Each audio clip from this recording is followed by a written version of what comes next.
Assalamualaikum warahmatullahi wabarakatuh. Bagaimana kabar untuk anak-anak ibu semuanya? Ibu berharap kalian semua dalam keadaan sehat walafiat. Sebelumnya, marilah kita awali kegiatan kita pada hari ini dengan membaca doa.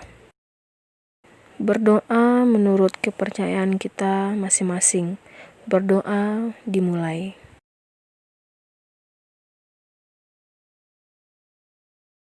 Berdoa selesai. Semoga kita semua selalu dalam lindungan Allah Subhanahu wa Ta'ala, terhindar dari wabah dan musibah, dan semoga apa yang kita kerjakan pada hari ini bermanfaat hendaknya. Amin ya Rabbal Alamin. Baiklah, sebelum kita mulai pelajaran kita pada hari ini, ada baiknya kita perkenalan terlebih dahulu. Mungkin ada anak-anak ibu yang belum kenal. Ibu perkenalkan diri dulu. Nama Triwulan Handayani, SPDI, tempat tanggal lahir Koto Tengah 24 Agustus 1989. Alamat Siula, Desa Telagu Biru. Mata pelajaran Pendidikan Agama Islam dan Budi Pekerti. Baiklah untuk semuanya, pada masa pandemi ini alhamdulillah kita masih bisa belajar meskipun secara online. Baiklah, untuk pertemuan pertama kita pada hari ini, untuk kelas 7 kita memasuki pada bab yang pertama, yaitu tentang iman kepada Allah Subhanahu wa Ta'ala. Kita harus mengetahui apa itu iman. Secara harfiah, iman berarti percaya. Dan menurut istilah, iman berarti percaya dan meyakini dengan sepenuh hati, mengucapkan dengan lisan, dan membuktikan dengan perbuatan.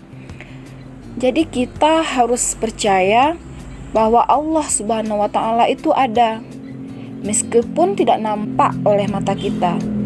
Kita harus percaya bahwa yang menciptakan langit dan bumi beserta isinya itu adalah Allah Subhanahu wa Ta'ala. Apakah kalian tahu dengan Abu Jahal dan Abu Lahab? Mereka itu percaya dan yakin bahwa Allah itu ada. Percaya dan yakin bahwa yang menciptakan langit dan bumi beserta isinya ini adalah Allah Subhanahu wa Ta'ala. Tapi mereka tidak mau berikrar dengan mengucapkan dua kalimat syahadat, yaitu asyhadu alla ilaha illallah wa asyhadu anna muhammadar rasulullah. Jadi mereka itu termasuk orang-orang yang tidak beriman kepada Allah Subhanahu wa Ta'ala. Jadi iman itu terbagi menjadi 3 unsur. Yang pertama adalah keyakinan di dalam hati, meyakini secara lisan, dan membuktikan dengan perbuatan. Firman Allah di dalam Al-Quran, surat An-Nisa ayat 136, yang menjelaskan tentang iman kepada Allah, yaitu Bismillahirrahmanirrahim.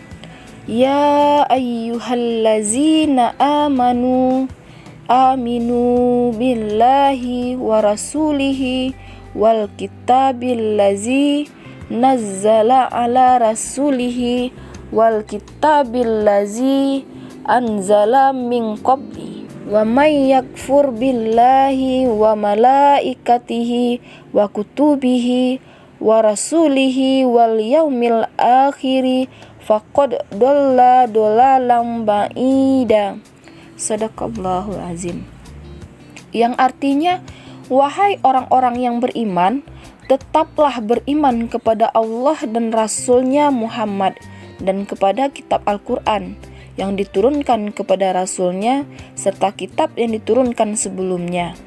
Barang siapa yang ingkar kepada Allah, malaikat-malaikatnya, kitab-kitabnya, rasul-rasulnya, dan hari kemudian, maka sungguh orang itu telah tersesat sangat jauh. Keimanan seseorang bisa tebal bisa tipis, bisa bertambah, dan bisa juga berkurang. Salah satu cara untuk meningkatkan keimanan kita kepada Allah Subhanahu wa taala yaitu dengan cara memahami nama-namanya yang baik dan indah. Kita sering mendengar nama-nama Allah Subhanahu wa taala yang baik dan indah itu, yaitu dengan sebutan Asma'u al-Husna. Kita lanjut materi kita pada hari ini, yaitu tentang makna al-Asma'u al-Husna. Al-Asma'u al-Husna artinya nama-nama Allah Subhanahu wa taala yang baik. Allah Subhanahu wa taala telah mengenalkan nama-namanya sesuai dengan firman Allah Subhanahu wa taala, yaitu walillahil asma'ul husna fad'uhu biha wazzarul ladzina yulhiduna fi asma'ih sayujzauna ma kanu ya'malun. Yang artinya adalah, dan Allah memiliki al-asma'u al-husna atau nama-nama yang terbaik, maka bermohonlah kepadanya dengan menyebut al-asma'u al-husna itu, dan tinggalkanlah orang-orang yang menyalahartikan nama-namanya. Mereka kelak akan mendapat balasan terhadap apa yang telah mereka kerjakan. Terdapat dalam Al-Quran surat Al-A'raf ayat 180. Asma'u al-Husna itu berjumlah 99. Pada bab ini kita hanya membahas dan mempelajari hanya 4 al-Asma'u al-Husna, yakni yang pertama adalah Al-Alim. Al-Alim artinya maha mengetahui. Sesungguhnya Allah maha mengetahui apa yang kita kerjakan, yang tampak maupun yang gaib. Pengetahuan Allah tanpa batas, bahkan daun gugur pun diketahuinya. Sebutir biji pun yang jatuh di dalam kegelapan dapat diketahuinya. Subhanallah, luar biasa.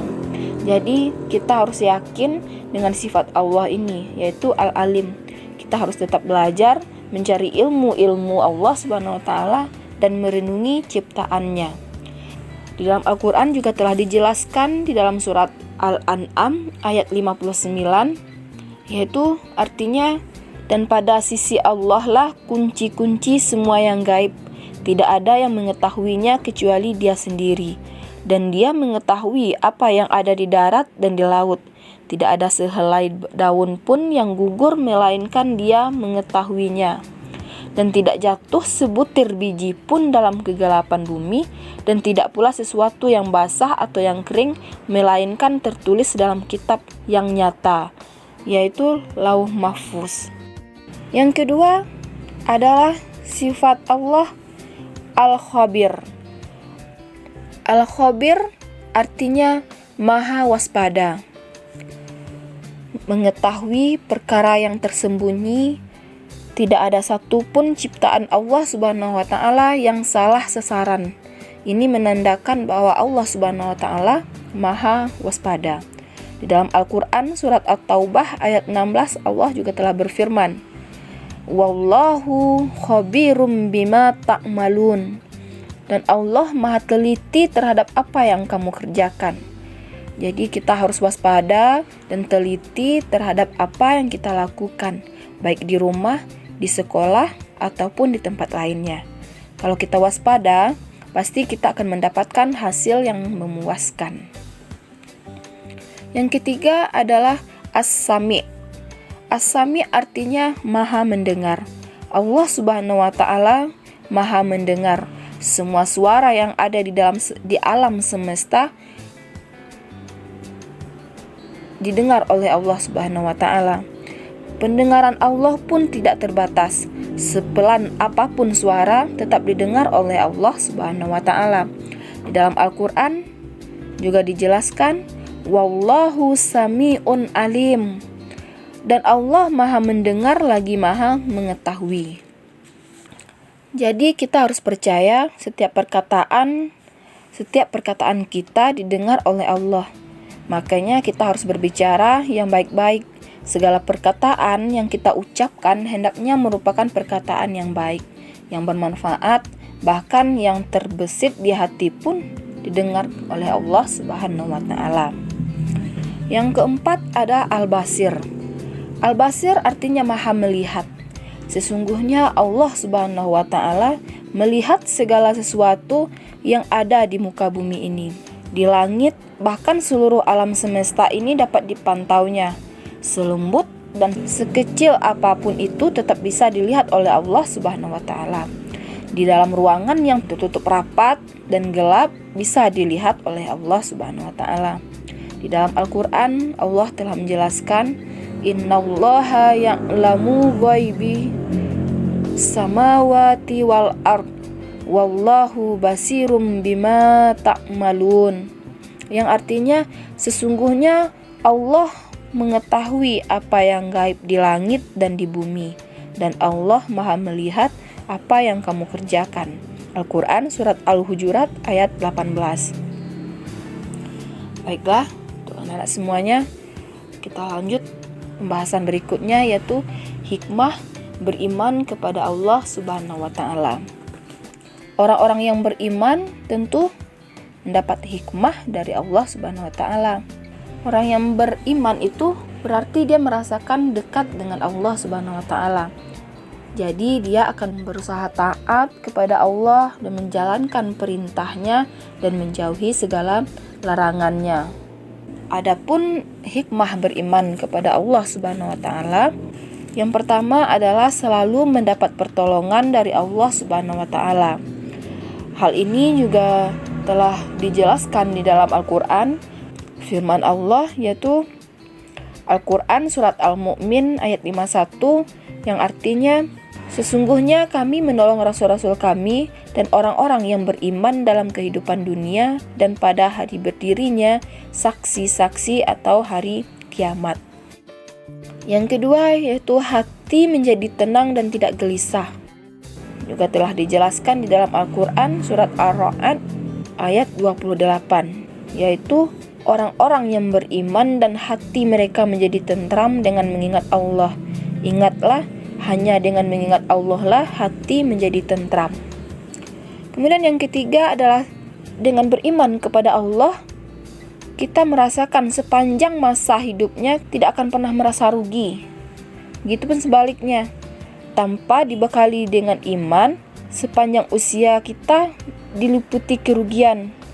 Sebagaimana firman Allah dalam Al-Quran, Quran Surat Al-Asri ayat 1-3, demi masa, sungguh manusia berada dalam kerugian, kecuali orang-orang yang beriman dan mengerjakan kebajikan serta saling menasihati untuk kebenaran dan saling menasihati untuk kesabaran.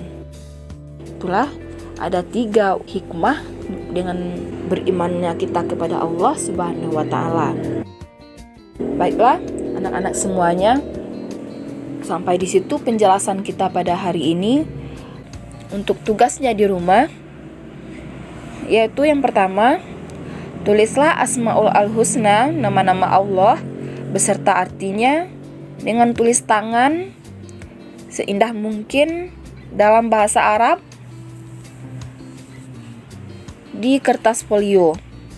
Kemudian, apa kesimpulan dari iman kepada Allah Subhanahu wa Ta'ala? Cukup 2 tugasnya di rumah. Semoga anak-anak semua bisa mengerjakannya dengan baik. Baiklah, sampai di sini dulu pertemuan kita pada hari ini, pada bab yang pertama ini. Lebih dan kurangnya Ibu mohon maaf. Semoga anak-anak semua bisa mengerjakan tugasnya di rumah dengan baik. Bu akhiri dengan wassalamualaikum warahmatullahi wabarakatuh.